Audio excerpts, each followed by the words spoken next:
In my reporter's notebook this morning, the death of Chicago's first and so far only female mayor.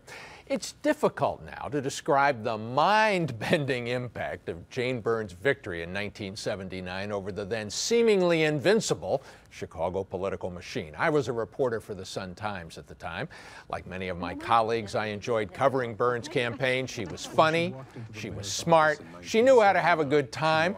But like many of my colleagues, when she announced her candidacy in 1978, I initially thought there was no chance she could unseat Mayor Bilandic.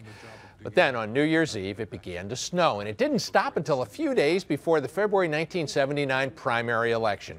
To the shock and then the frustrated outrage of millions of Chicagoans, City Hall's vaunted snow removal operation couldn't keep up with the weather. Even worse, Mayor Michael Bilandic wouldn't admit it. He pretended things were under control. Here's a recollection of Jane Byrne by a man that she backed for state's attorney against Richard M. Daley in 1980, Alderman Eddie Burke, interviewed by my colleague Dane Placco.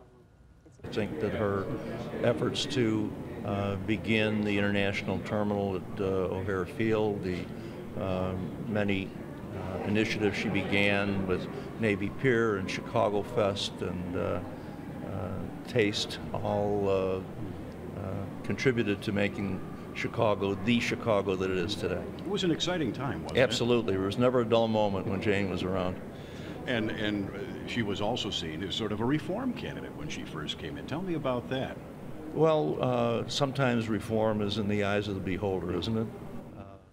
Jane Byrne, we will certainly miss her. You can find interviews from today's program on myfoxchicago.com. Scroll down and look for Fox 32 Sunday over there on the right side.